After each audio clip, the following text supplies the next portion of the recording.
the stack down, wouldn't you? I think that's okay. Connor was going to, but he's late at this point. It's his fault. All right. So, I don't feel like moving. all right. We're just gonna roll with it today. I'm just gonna have fun because I might not get through all this, and it's okay if I don't, because it's sort of, it sets up everything we're gonna do for sort of the rest of the semester and probably the rest of the year. Okay, so the idea today is to talk about guts, Hold on, keep fast. toes, and strings. Probably one of the best titles I've ever had for a lecture. And short of probing the black hole by shifting G-string, but that's a whole different topic. Anyway, so let's sort of so all of these gradient unified theories, theories of everything, and of course string theory. These are all physics that take us beyond what's sort of currently accepted and understood.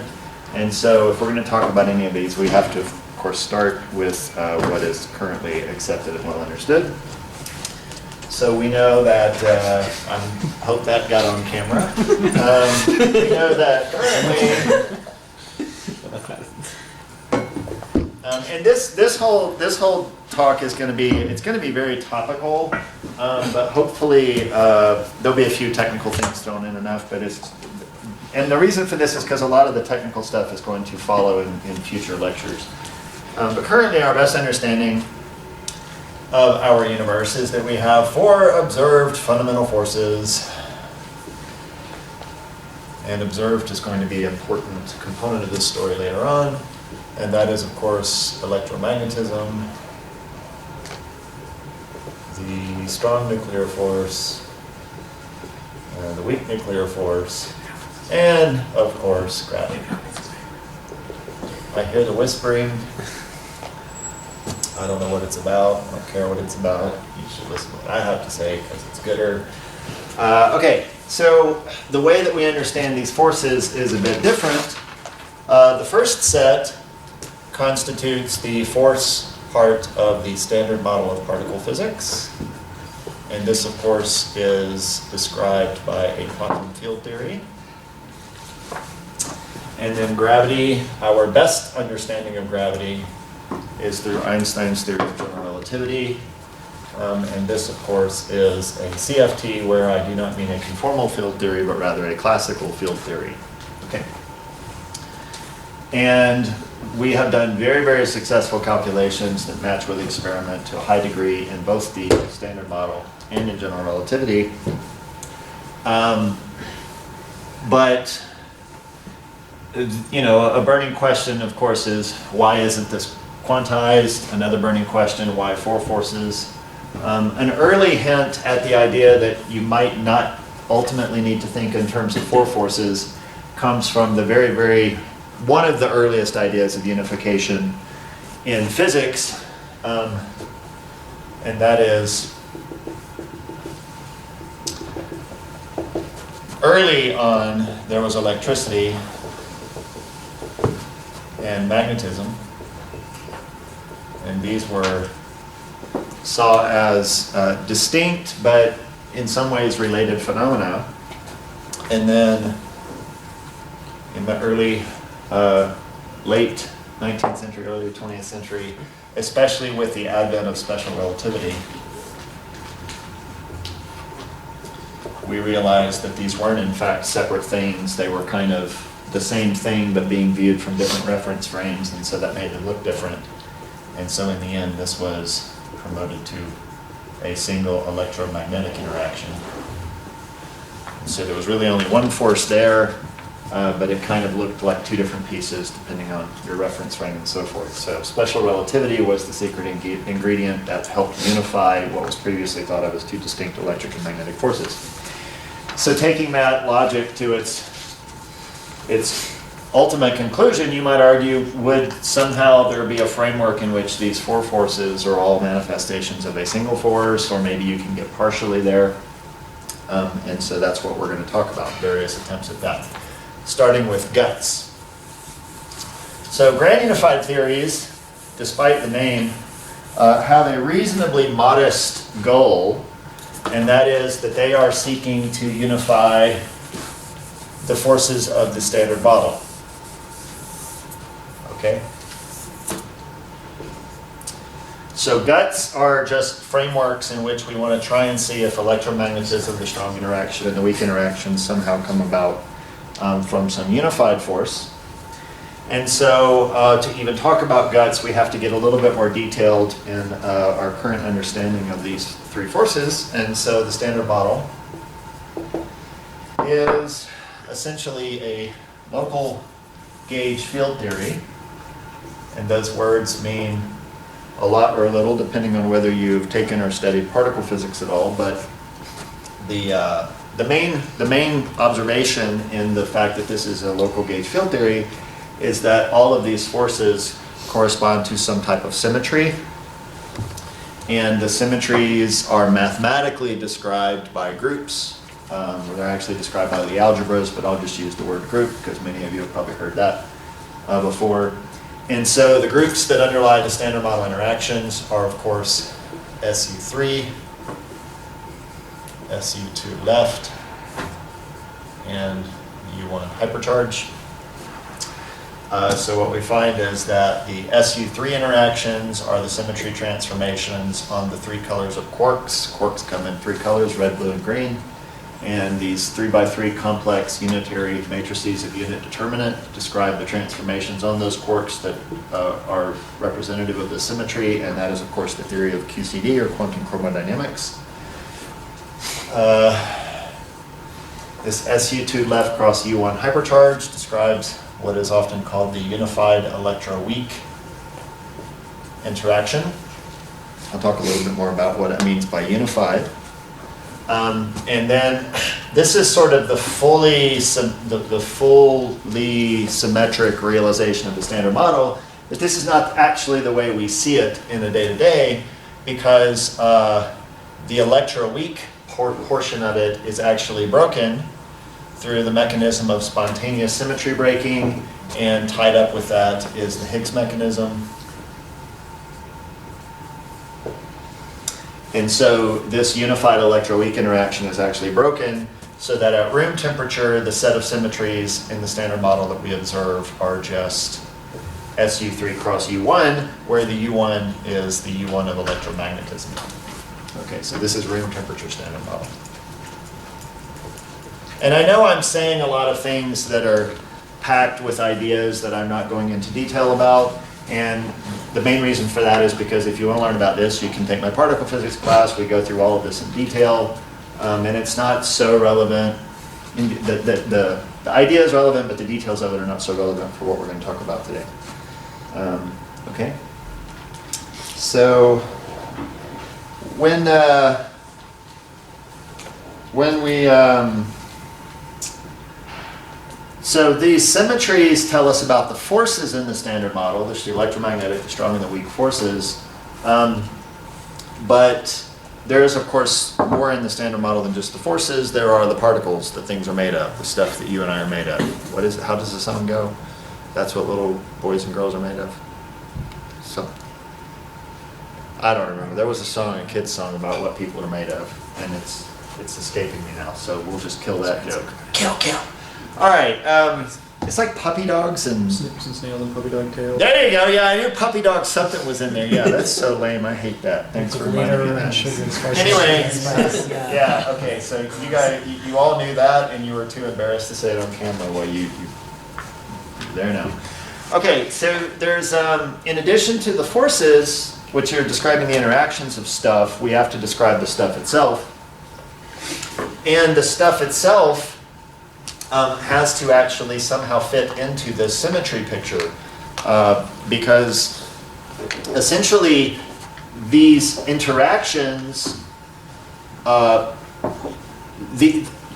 these symmetries mediate interactions between stuff by transforming the stuff. And so you have to tell me, how does the stuff transform under each of these? And it turns out that it's different for different things. So as an example, quarks of course, come in 3 colors: red, blue, and green.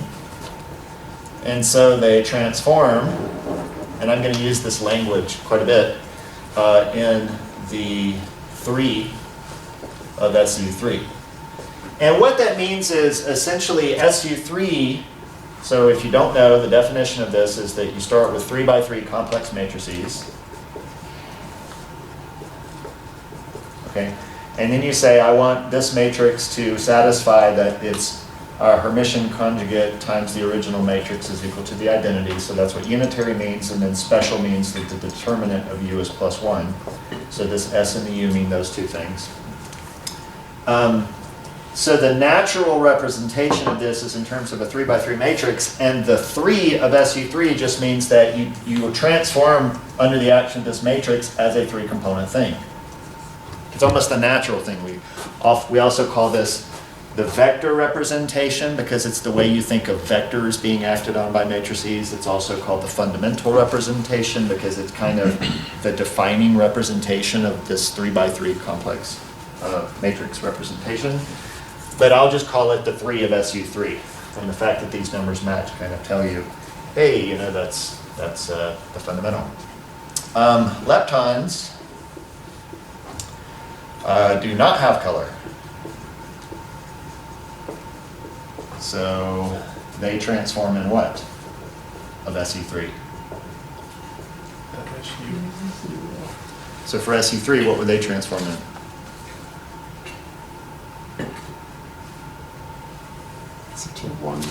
They would transform in the 1 of SU3. That is, they transform as the identity. So any group can have a representation, the identity representation, where you take all of the elements of the group and you just say they're all going to be the same as the identity. And that you can just represent by the number 1 or a 1 by 1 matrix. Pick your poison, it doesn't matter. So that's called the 1 or the singlet representation or the identity representation. And that just means they're invariant. They don't have color, the strong interactions don't touch them. And so they are in the 1 of SU3. And then just as one more example, if we consider the weak interactions, we know that, for example, the up and the down quarks and the electron and the electron neutrino, for example, are doublets.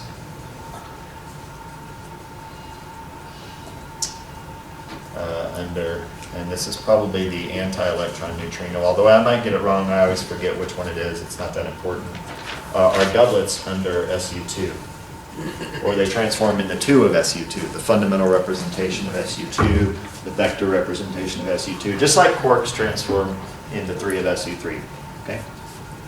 The big difference here is that these are different kinds of particles, whereas here it's the same kind of quark, it's just the red version, the blue version, and the green version. And this, of course, the fact that the SU2 transformations rotate U into D or E into neutrinos is how the weak interactions are responsible for particle decay. Because one of the things about fundamental particle decay is you start with one kind of particle and you end with different kinds of particles. So you have to change the particle's identity, and the weak interactions are the only thing that can actually do that. Electromagnetism doesn't do it, and strong interactions don't do it. That will also be an important observation a little later on. Okay, so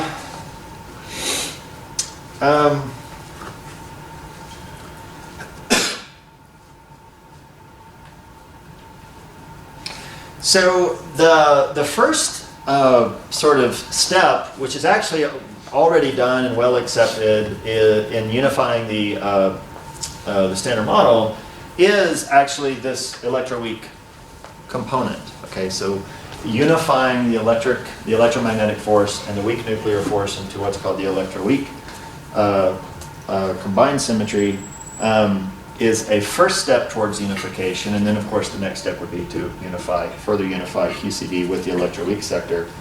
And when you consider electroweak unification, it is literally one of the ugliest parts of teaching a particle physics course. Anybody who took particle physics remembers very little about the electroweak theory because it was literally just so painful. It was kind of ugly. And when you go from the bottom up and you're trying to kind of put certain ingredients together so that you can kind of combine them into this thing which makes sense in this unified electroweak, nothing really makes sense. But if you kind of go from the top-down perspective where you already know that you have a unified theory, and then you kind of look at how does the unified theory become the broken theory that we experience at room temperature, it kind of makes a little more sense, particularly integrating the Higgs mechanism. So for example, when you're trying to unify the electric and the electromagnetic and the weak interactions, one of the things you notice is that the electromagnetic interaction is mediated by this photon gamma, and then the weak interactions are mediated by the Z0 vector boson, and then the charged W plus and minus bosons. And one seeming obstruction to unifying them is the fact that this guy is massless, whereas these things are massive. And so you might wonder, how am I ever going to find a single force that somehow incorporates force particles which are both massless and massive? But of course, the insight, the very, very important insight in this is that in the unified theory, all of these things actually are massless, as they have to be for a gauge symmetric theory. And the fact that these have masses in the broken theory is exactly due to the Higgs mechanism. So this is the kind of thing which I feel like is much easier to study from the top down rather than the bottom up, because it really doesn't make a lot of sense that way. This spontaneous symmetry breaking step with the Higgs mechanism, of course, gives rise to the masses to 3 of these force particles, but then extending the story, because you also have this related issue that any particle, like any stuff particle, matter particle, that has mass violates this manifest symmetry. And so the Higgs mechanism is extended to all of the matter in the standard model. So when this symmetry is good at high energies, basically everything in the standard model is massless. Every force particle, every matter particle, the leptons, the quarks, everything. And then when this symmetry breaking happens, the Higgs mechanism gives these vector bosons mass, and it also gives mass to all of the matter in the standard model. So this is why the Higgs mechanism, the Higgs boson is called the mass giver or whatever. All right. Okay, so an interesting question here is if we, what does it mean to unify the electroweak interactions? Because if I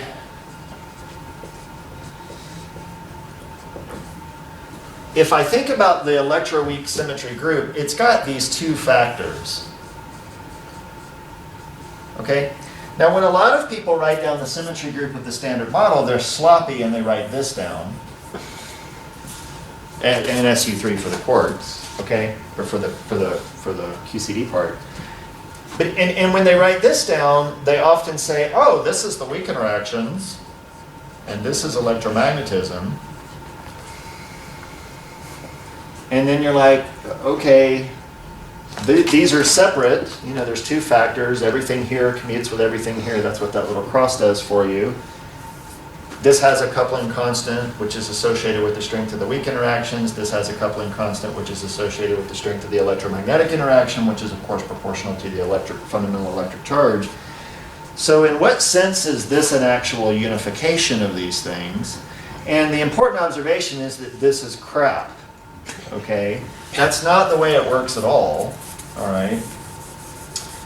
The way that it works is these things do arrange themselves in sort of an SU2, and this thing is, of course, associated with the U1, and that's the U1 of electromagnetism. But when you go from this is an unbroken symmetry at room temperature, this is a broken symmetry, and you reconstruct the unbroken version, it turns out that in the unbroken version here, you have generators W plus, W minus, and then you have these generators, and I can't remember the names of them, but it's like, I'll just say A is not even a good name. What the hell did I call them?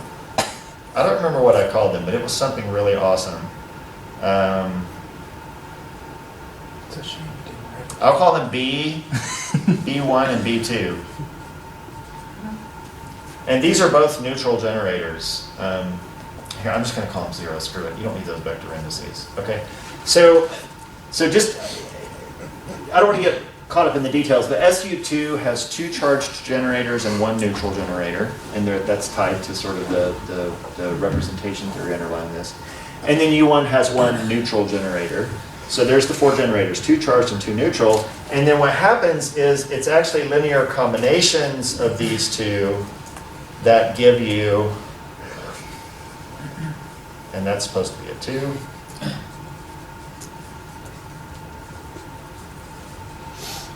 That give rise to the photon and the Z boson of the weak interactions. Okay, so it's not like you can point to this factor and say that's the weak interactions and that's electromagnetism. Electromagnetism comes from both of them, and the weak interactions come from both of them. So the fact that they're sort of inextricably mixed together means that they're sort of part of the same thing, but at the same time, these 2 factors do in fact have their separate coupling constants. So we'll call this G for the SU2 left and G for the U1 hypercharge. Okay, so it's kind of a unification, but it's not as nice of a unification as we would really like. And so let's actually ask and answer, what do we really want in unification? So turning to the notion of true unification,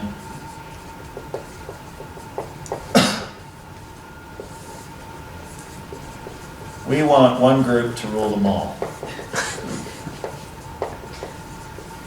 That is, we want one simple group. So we want a group that doesn't have an extra U1 factor hanging around. I should be a little bit careful, and a mathematician would probably crucify me for not being careful with my terminology.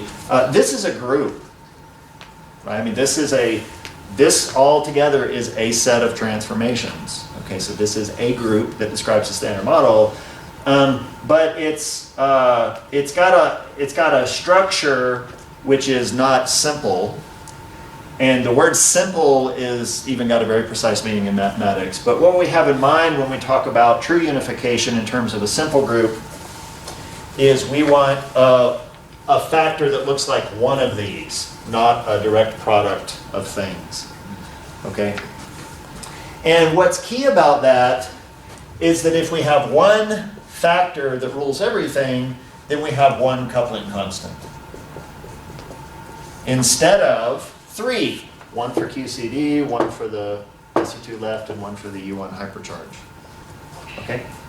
Now, in order for that to even be a possibility, we need to be able to argue that the 3 coupling constants here have the same value. Okay, so we would like to say that the QCD coupling is equal to the SU2 left coupling. These are G's, not Q's.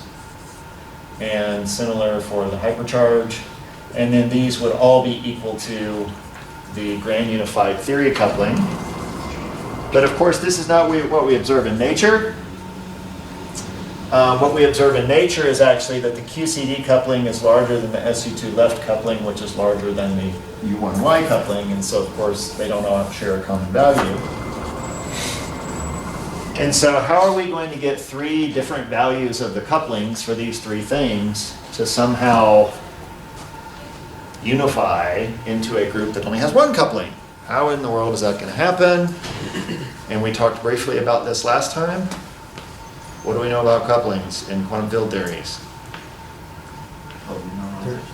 Yeah, they run, they get renormalized. Their values actually change with energy scale.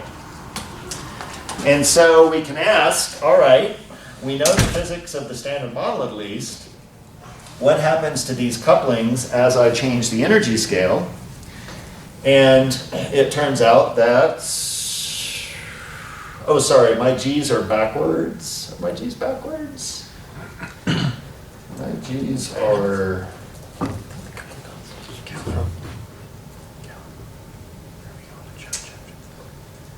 My G's are exactly backwards. Hold on a second. Now I've confused the living crap out of myself. Put a negative sign. Or put a 1 over. No, it. it's The low energy. I'll use the different. Shouldn't the QCD coupling be highest? Time. It should be like the largest one. And then Yeah. it's asymptotically free at high energies. Yeah. So it's like max at low energy. Yeah. Yeah, my plots are all backwards, and I don't know if it's because I was plotting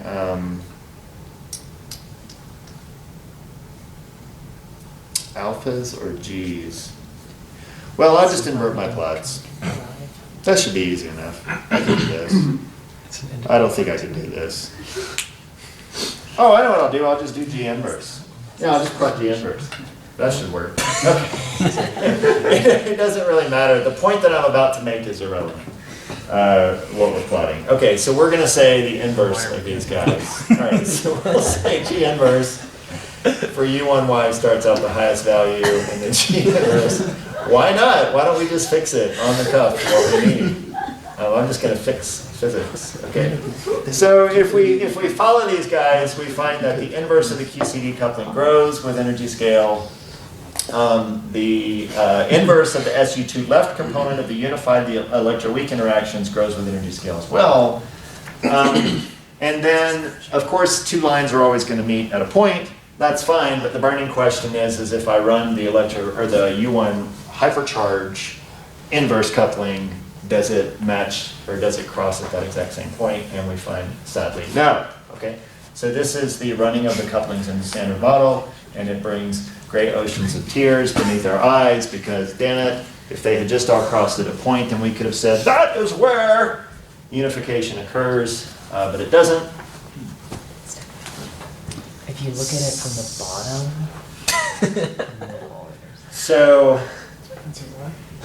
So now don't get me wrong, like we could do a unification in steps. You know, you could say, well, these two things meet and then they unify and then later on they meet with another one, but we're really looking to do this all in one fell swoop. But it turns out all you have to do to get this to work is add a little Susie. Because you add a little Susie, everybody gets happy. Okay? So if instead of SM we do the MSSM, which stands for, anyone? Minimally supersymmetric. The minimally supersymmetric standard model. That is, we add supersymmetry into the story. Then it turns out that the gauge couplings unify at a point. And so we find around 10 to the 16 GeV to be the best candidate for the energy scale at which all of the forces would unify. And this is some of our best evidence or best motivation for SUSY. Okay. Without it, the gauge couplings don't unify. With it, they seem to unify to a very high degree. And anyone that thinks that unification should be some part of the story of fundamental physics says, hey, you know what we really need? We really need supersymmetry in order to get this unification story to work out. Okay, so now what I want to talk about is a little bit more of the details of what this actually looks like. So what would the one group to rule them all actually be? And so we're going to sort of follow the historical approach and think about, well, the quasi-historical approach. And we're going to talk about the first really well worked out example, and then we'll talk about a follow-up example, which in actuality was actually worked out before the really well received one was. But anyway, okay, so what group?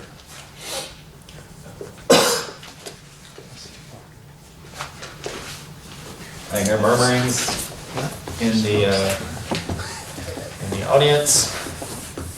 Okay, so I'm going to erase stuff that I know I'm going to need later, but that's just fun to do. Why not? Okay, so we are now going to start out with the QCD SU3 cross Electroweak symmetry group. And the first thing that we need to do is we need to kind of figure out, well, what does this group have to provide for us? And the first thing that it has to do is it has to provide all of these factors. It has to be big enough to accommodate these things. So the first thing we should do is some counting. So how many So for those of you who have not studied group theory in any way, shape, or form, or taken particle physics, when you study groups like these are continuous groups, so that means there's an infinite number of elements.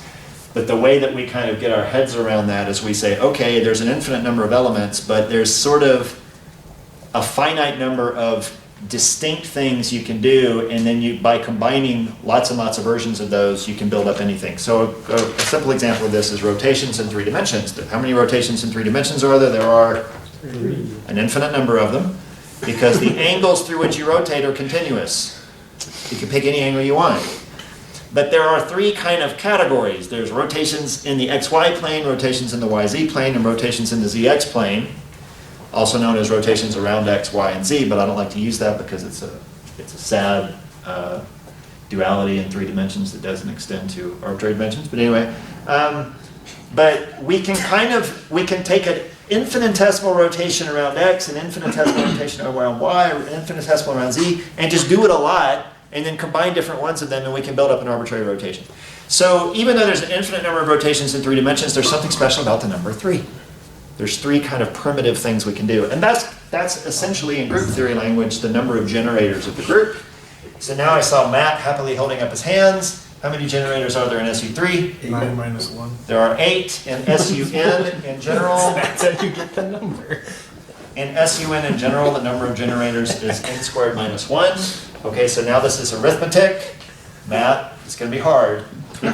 There are 3. Good. And here? 1. There's 1. God, your parents Okay. are so proud. So we need to provide, who wants to do the hardest arithmetic? Spencer, Yeah. add those 3 numbers together. Don't get this wrong. I think it's 12. It's 12. Good. So we need a group that has at least 12 generators. Okay, because this group has to provide all of these generators. Okay, so you can go and you can start investigating 12 generator groups. But it turns out that you're going to have more generators than that, because it's never going to fit into a 12 generator group. And so without any further ado, I heard somebody whispering this. The smallest group that actually gets everything in nicely is the group SU5. Couple things to notice. This is defined the same way we defined SU3. It's 5 by 5 complex matrices that are unitary. So U dagger U is the identity. They have unit determinant. Okay? It's one simple group. It's not a direct product of things. There's no U1 factor you can pull out of this. Yes? Why is it 5 and not 4? Because 4 would have 15 generators. I agree with you, and I'm going to get there. Okay. Okay? So, so how many generators does this have? 24. 24 generators. It's double of 12. And what's important, to your point, is not just that this number is larger than or equal to this number, but you have to be able to get the structure here to emerge. One of the important things about the fact that these are direct products is that if I take a transformation in here, it has to commute with any of these transformations. Of course, here we're talking about commutativity of transformations, and so, a nice example is rotations in 3 dimensions. A rotation around x does not commute with a rotation around y, and so forth. So we're talking about whether you can do things in reverse order or not. But if I do anything in here, and then follow it with anything in here, I get the same thing if I do it in reverse order. So what's nice is, if we take SU5 and we look at the generators of SU5, it turns out that there is a set of them which are given by 3 by 3 matrices and then zeros everywhere else. So this is, of course, this is 2 by 2 because it's a 5 by 5 matrix. Okay? And then there is a set where there's zeros everywhere, and then there's a 2 by 2 matrix here. And then there is a wonky one, which has just got stuff down the diagonal. Okay? And it turns out there are 8 of these, there are 3 of these, and there are 1 of those. But you notice, by the structure of them, anything in here commutes with anything in here. Because this upper 3 by 3 block doesn't touch this lower 2 by 2 block when you do matrix multiplication. And then This is just diagonal, so it's going to commute. And then there are, of course, 12 others. Okay?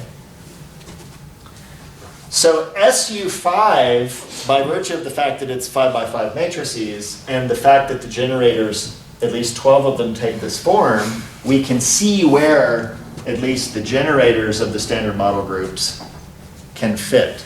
And you can try and tease that out of a 4 by 4, and you'll realize pretty quickly that it won't work. Okay? This is just the easiest way for them to. This is the smallest group you can get them to fit into. Can you think of a smaller group? Well, when you talk about it in terms of commuting Uh-huh. in that way, but like he said earlier, you can get the right number of generators with 4. Right, but this is what I'm saying. It's not just counting the number of generators. I wish it was. Group theory would be way easier. You have to get the structure of the algebra right. You have to be able to say anything from here commutes with anything from here or here. And that's where the fact that the SU5 generators can be put in these nice blocky forms manifest that. Trust me, when people were looking at groups early on to try and do grand unified theories, if you start from low numbers and work up, you got a small number to deal with, and so they explode. But it gets gooder in a minute, because it's going to fit even nicer when I talk about the matter. Okay? So, of course, this is important to remember for a couple of reasons. These are brand new interactions. Grand unified theories include more than just what we see in the standard model. Okay? So in particular, there are 12 other interactions. Of course, we do not experience these in our day-to-day life. And why is that? Temperature. Well, why did it take so long to figure out the weak interactions? Just the story of the weak interactions. Scales. Coupling is down at lower energies. So you don't observe the phenomenology. Actually, the coupling is larger than the electromagnetic coupling. Length scales. Say it again? Oh, well, he said it. So the overall strength of an interaction is governed by both the size of the coupling and the Distance. Energy scale. of what? External flags. So when you're evaluating Feynman diagrams and you have mediators, you have vertex factors that depend on the coupling. So you might have some g squared factor, but this guy right here depends on what? Momentum. Among other things, it depends on the momentum transferred divided by what? The mass of the mediator. And so the fact that the weak bosons, the W plus minus and the Z, are huge means that their contribution to amplitudes is greatly suppressed compared to, for example, electromagnetic contributions, because the photon is massless. So don't get confused about, there being it's actually like Q squared minus M squared, Z squared and stuff in the denominator. So there's a smooth limit as you take M to 0. Actually, there's not a smooth limit, there's a discontinuous limit, but there's a limit that exists nonetheless. So anyway, my point in all this is that the bosons corresponding to these 12 symmetries we don't see have very, very large masses, and in fact, we kind of know what their masses should be. They should be the energy scale of the unification. They should be about 10 to the 16 GeV. We are not even remotely close to that at any particle accelerator, so we can't create these things, so we don't see them. And you might go, well, what if one just happens to exist in nature? Well, that's fine. It won't live very long. It will decay into smaller things. Okay, or it will have long since in the history of the universe decayed. So if we were going to find them, we would have to make them, but that means we have to get an accelerator that's operating at 10 to the 16 GeV. Maybe in your lifetime. Okay, so, but I will come back to these 12 other interactions in a few minutes, because they are going to be an important part of the story.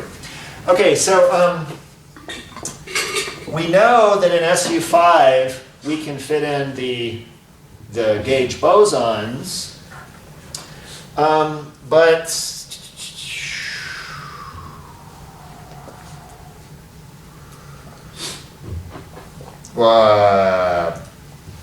but the matter matters as well. So we've got to see if the matter fits in to this story. And it turns out this is really, really nice and clean. And And again, one of the strong motivations for thinking seriously about SU5 as a grain unified theory. And so the way the matter story plays in is as follows. And I should, just as a piece of notation, because I might use these words later on, everything in the story transforms under the symmetry group. So we've already said that the matter transforms in a certain way under the symmetry group, depending on whether it's a quark or if you're talking about the weak interactions, the doublets, this, and that, and the other. The gauge bosons themselves also have to transform under the symmetry group. Okay? And we know this from particle physics because it manifests itself in the fact that, at least for the weak interactions and the strong interactions, the gauge bosons interact with each other. And that's due to the fact that they themselves are non-trivially transformed by these symmetry groups.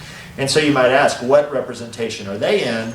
And the gauge bosons, it turns out, are in what is often called the adjoint representation, which is defined in one way as the way that the structure constants of the Lie algebra underlying the symmetry group transform. But I just throw this out there because if I say the word adjoint, I'm talking about how do the generators themselves transform. Okay, so all right, so what do we actually have in terms of matter in the standard model? And so here's kind of a comprehensive list. So first of all, we have 3 copies, and I'm just going to work with the lowest mass generation. So everything I'm going to write gets multiplied by 3 because the story of the standard model is weird. You've got 3 copies of everything. I'm not talking about 3 colors. I'm just talking about literally, you take everything, and then there's another version of it with slightly higher masses, and then another version of it with slightly higher masses, but otherwise they're all identical. Okay, those are called the 3 generations. That's not this number 3, this is 3 colors. So we have 3 up and down quarks. The up and down quarks form a doublet for the SU2 left. We have 3 right-handed up quarks. We have 3 right-handed down quarks. We have 1 electron neutrino left-handed doublet. And I know this is probably electron neutrino, and I'm getting the chirality wrong, but it's not that important. You can go take particle physics and correct me if you want. And then 1 right-handed electron. And this is this observation that, at least in this version of the standard model, the right-handed neutrino doesn't exist. And all of this is multiplied by 3 because there are 3 generations. And just to remind you, there are 3 generations of quarks. So the up, down, the strange, the charmed, the top and the bottom. And the 3 generations of leptons are the electron, the muon, and the tauon and their respective quarks. So that's what I mean by take this whole thing and multiply it by 3. There are 3 clones of it.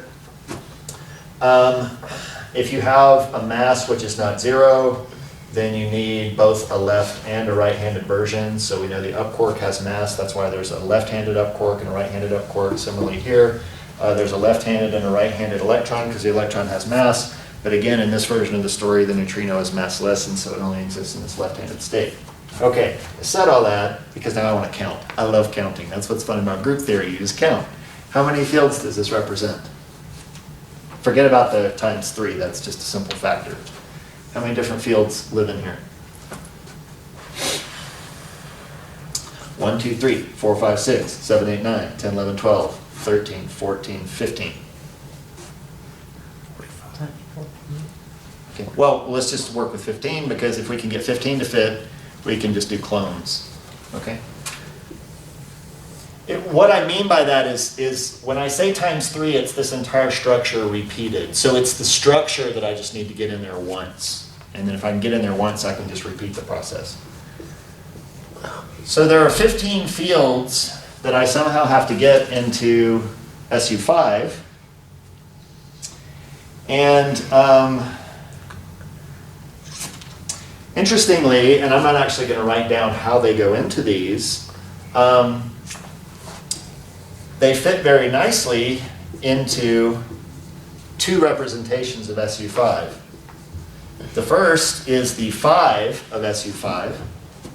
So 5 of these, and I'm not even going to point to which ones they are because I don't remember. This stuff doesn't walk around in my head and I didn't write it down. 5 of these 15 go into the 5 of SU5, but it's actually not the 5 per se.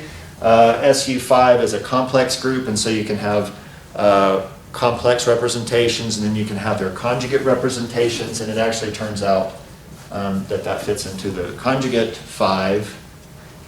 It's just a technicality, it's not that important.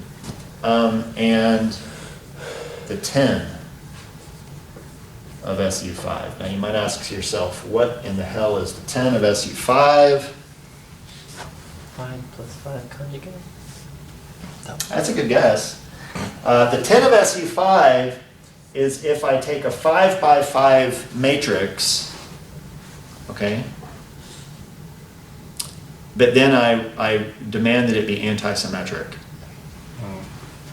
Okay, so it's a 5 by 5 matrix, so each index of that matrix would transform with a SU5 factor, but the matrix itself is forced to be anti-symmetric, so we know that down the diagonal you have zeros, and then you have something here, and then you have something negative, the negative value of it there. And then if you actually look at the free parameters in this thing, there are exactly 10 elements here. And so that's called the 10 of SU5.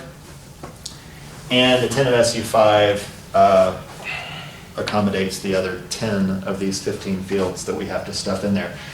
Again, I'm literally just counting numbers. You have to actually demonstrate, and this requires a lot of group theory and representation theory.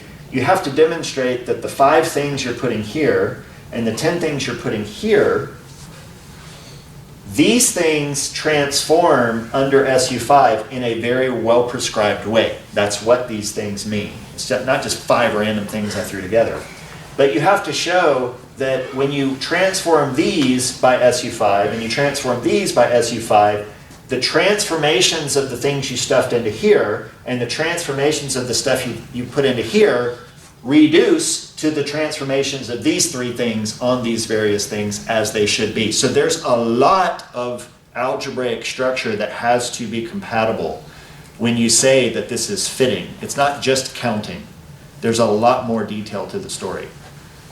Okay, and I mean, you would essentially have to be something of an expert in group representation theory to see that, but it's one of the most beautiful applications of representation theory, in my opinion, in physics, is seeing how grand unified theories work out. Okay, so that is sort of, as usual, the first, shut up, that is the first, actually it's not so bad because I don't really think I did very much. Oh no, there's more. Anyway, it's okay. It's okay. It's all good. So that was the first attempt at unification. And you can say, well, does unification just make things pretty? There's one group, there's one coupling. Do we actually get some real benefits from unification? And it turns out you do get a lot of benefits from unification. And there are 2 in particular that are really cool, which unfortunately I don't have a good explanation for these that I can really convey to you without getting in deep into the woods. But one of the really nice features of unification is that a single simple, and again the word simple here has a rigorous mathematical definition in terms of group, a single simple gauge group implies quantization of electric charge.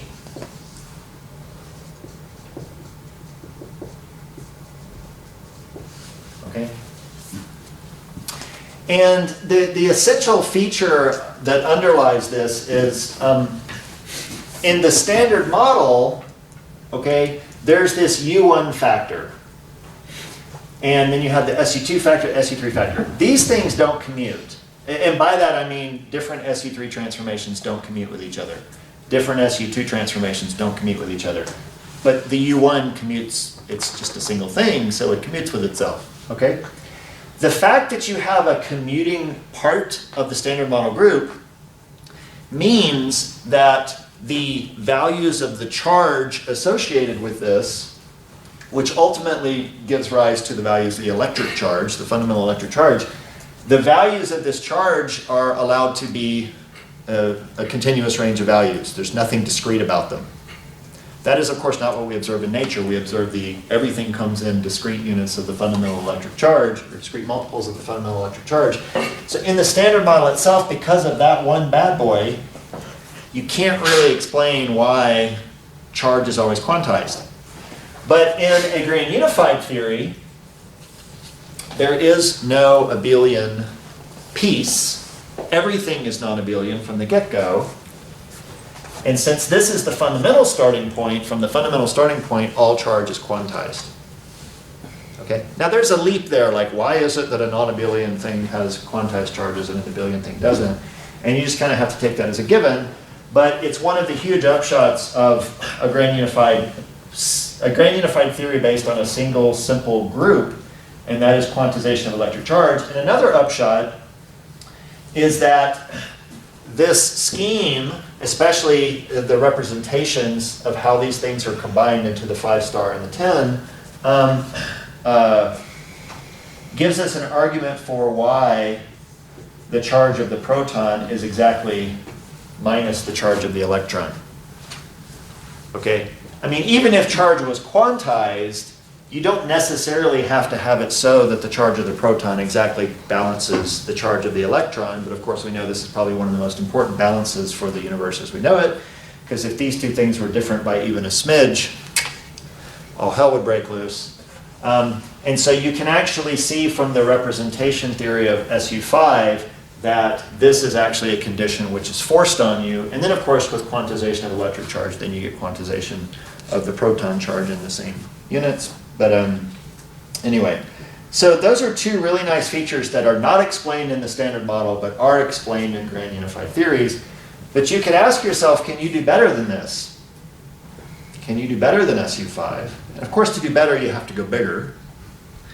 Okay, but one part of this story that kind of might bother people is that we've taken these three groups and we've unified them into one group for the force particles, for the generators, but the matter is kind of broken into two representations.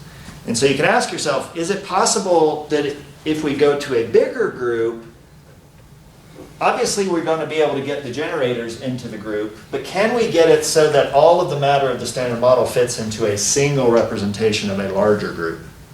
Okay? And it turns out that that is possible. It has the same benefits, so we can erase them.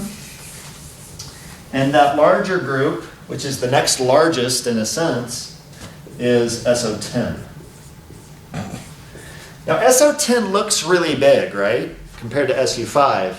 But remember, this is complex. So every element has actually got two pieces because they're all complex numbers. This is real. Okay?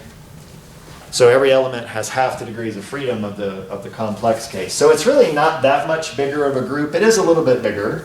SO10 has, does anybody remember the counting of generators for SON groups? Was it 90? So it's 1/2 n times n minus 1. 45. Yeah, 45 generators. Okay. So we have 45 generators.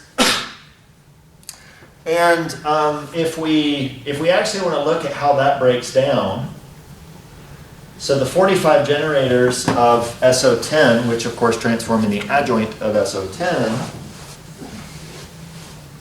you can break this down into representations of SU5, because SU5 is contained in SO10. It's a smaller group and it actually sits inside of SO10.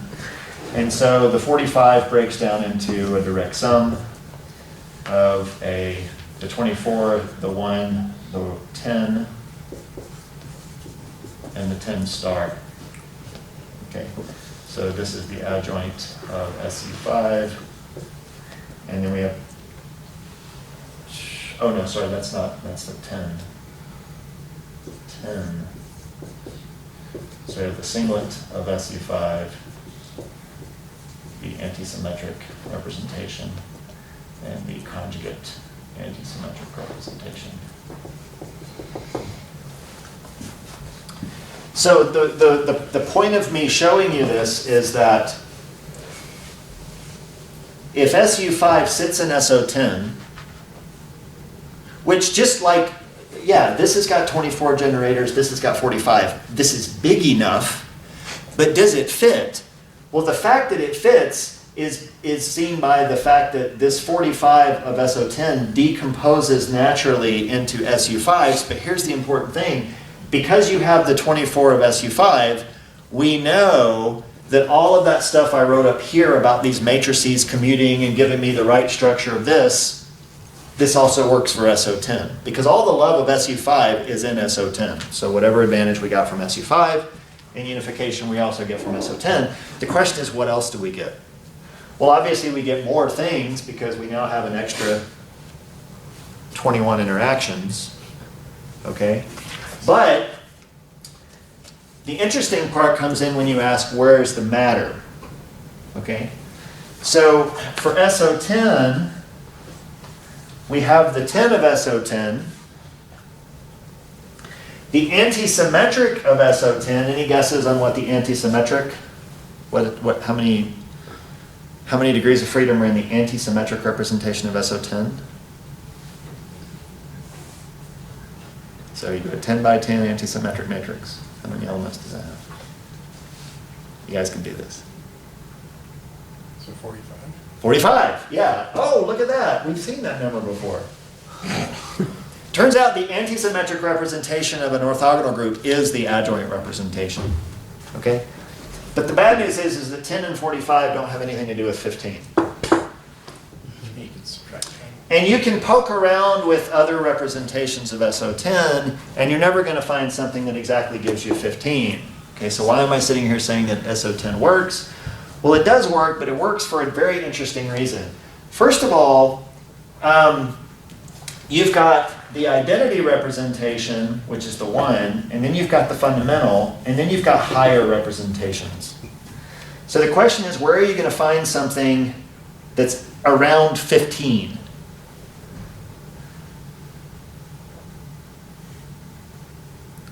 So let me give you an analogy. Let's think about SO3. The identity is the 1. There's just one element. It's the identity. The fundamental representation is the 3. And then you can do tensor representations. And so, you can do higher representations. Okay?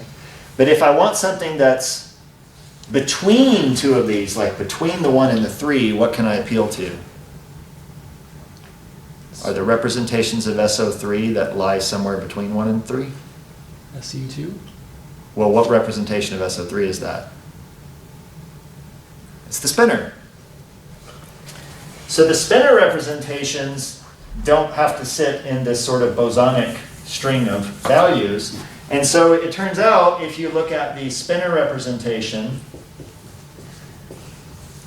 of SO10, then this has 2 to the 10 over 2 minus 1 components.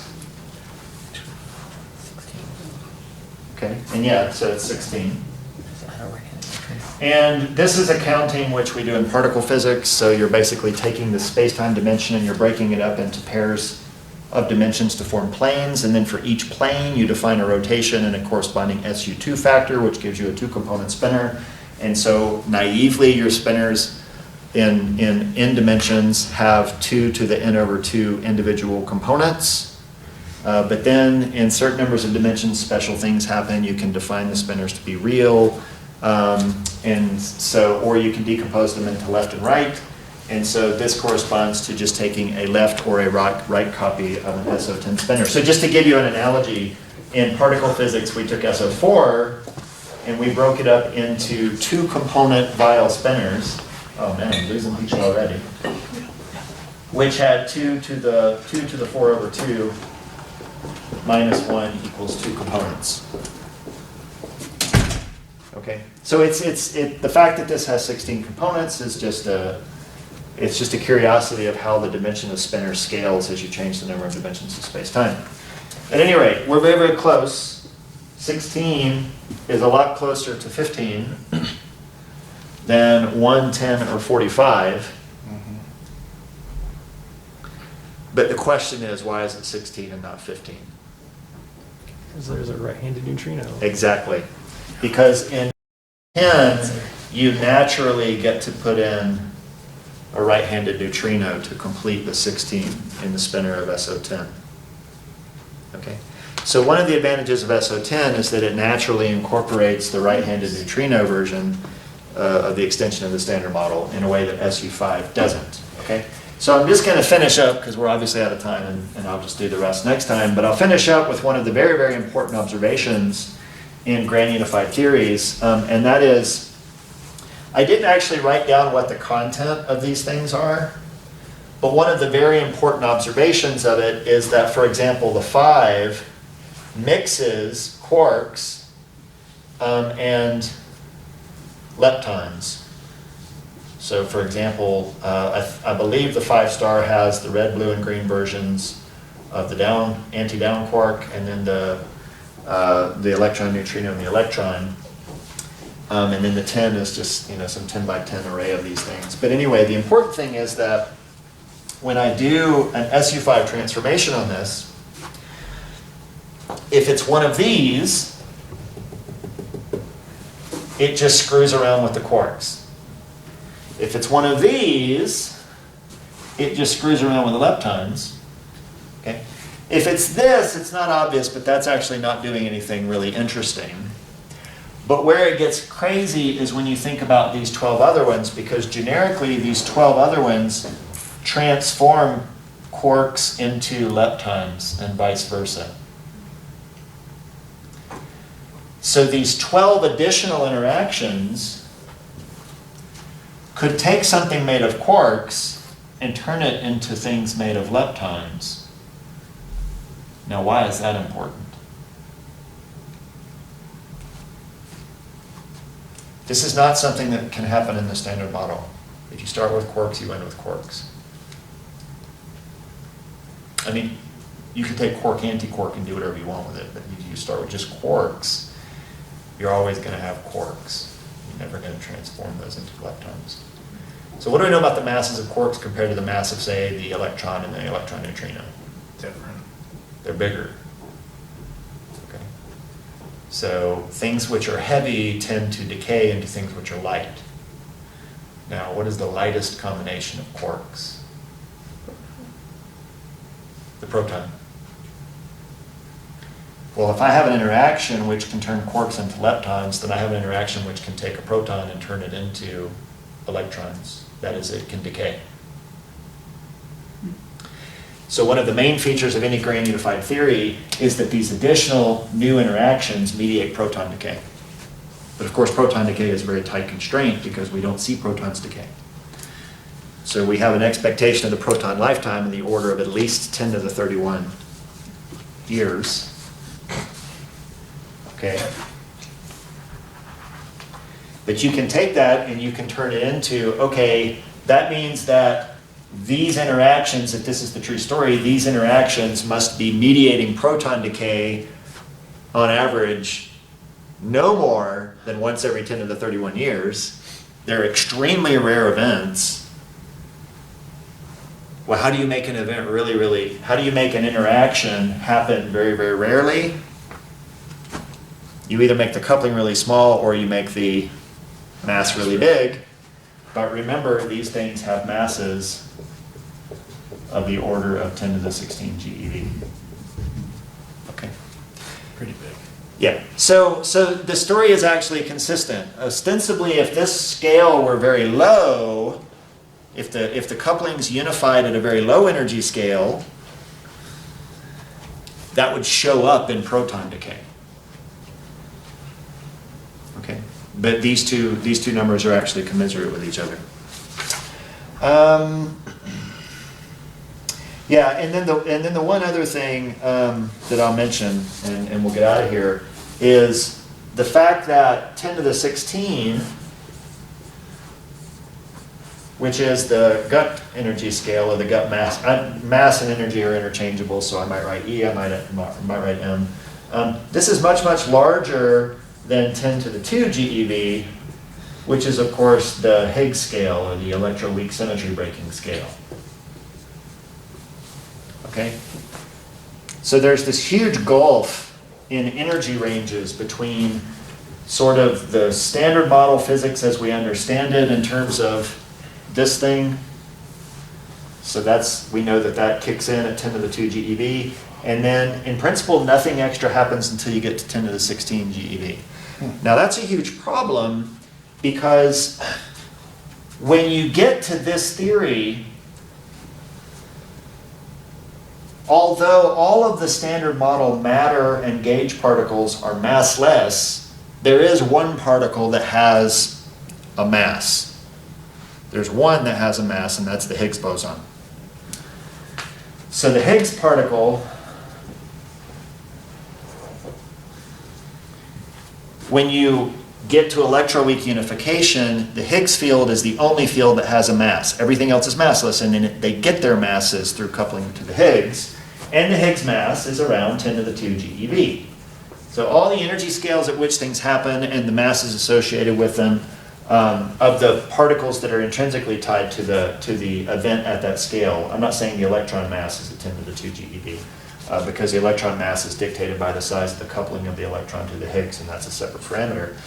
But anyway, the important thing is that when you take a field in a quantum field theory and you change the energy scale, so we run it up to 10 to the 16 GeV, generally speaking, these fields, these mass terms change a lot. Okay? So running it backwards, you would say, why isn't the Higgs field changed significantly as you add renormalization effects running from 10 to the 2 up to 10 to the 16 GeV? Okay, there's something that kind of keeps the Higgs value at this artificially low number. And the solution to this is called the hierarchy problem. It's why isn't the Higgs mass renormalized as you move from the electroweak symmetry breaking scale all the way up to the gut scale. And one of the resolutions to this is, of course, supersymmetry. Because when you start making corrections, you have the Higgs field, and then you add in loop contributions. And when you add in loop contributions, these generally give you, radiative corrections to the Higgs mass. And I know I'm moving very quickly in broad strokes, but one of the robust things that happens in a supersymmetric theory is that when you add in the superpartner particles, then you add in an extra set of loops. So this might be the loop from an electron correcting the mass of the Higgs mechanism. And then you would have a corresponding loop from the selectron, that's the superpartner of the electron, that also has a radiative correction to the mass of the Higgs. But in a supersymmetric theory, these come in with the same size but opposite signs, so they cancel. So supersymmetry is an essential ingredient in addressing this hierarchy problem, but of course we also saw that supersymmetry was an essential ingredient in getting the gauge couplings to unify.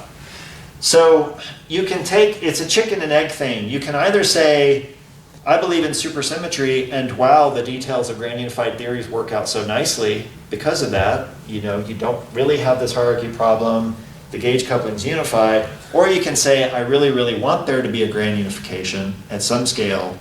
The only way that's really reasonable is for supersymmetry to kind of get the couplings to unify and to protect the Higgs mass up to that energy scale. Okay, either way, I don't care. I think they both happen for a completely different set of reasons, which we'll talk about next time. Right? That's it for today. We got through the guts of guts, toes, and strings, but Good job. that's all right. We did a third of the way through. Just the ass on theory. Ten. Yeah. Ass on theory. So